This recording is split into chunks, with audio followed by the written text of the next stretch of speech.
हीच ती वेळ आहे. जे केलंय त्याच्या मागे उभं राहा. तुमच्या कामाचे माणसं काँग्रेस पक्षाचेच कार्यकर्ते आहेत. सुखदुःखामध्ये तुमच्या सोबत, तुमच्या समवेत, तुमच्या प्रपंचाला, तुमच्या पिढ्यानपिढ्यांची व्यवस्था व्हावी ह्यासाठी आम्ही जगतोय.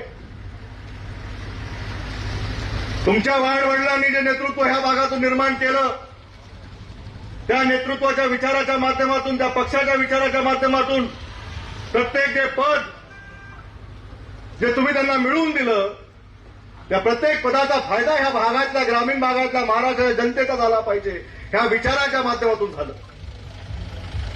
प्रत्येक गाव रस्त्यानं कनेक्ट झालेलं आहे. प्रत्येक गावामध्ये आता 4 चाकी दुचाकी गाड्या पडत आहेत. प्रत्येकाच्या हातात स्मार्टफोन आहे. प्रत्येकाची मुलं डॉक्टर इंजिनिअरिंगची परीक्षा घेत आहेत. गोरगरीब शेतकरी ज्यांना जोडधंद्याच्या माध्यमातून हार्वेस्टर आज मिळालेले आहेत, ते अजून चांगले 4 पैसे कमवू शकतात. ही व्यवस्था आपण त्यांना निर्माण करून दिलेली आहे. ह्यासाठी ह्या निवडणुकांमध्ये आपल्याला काँग्रेसच्या बाजूने उभं राहायचंय.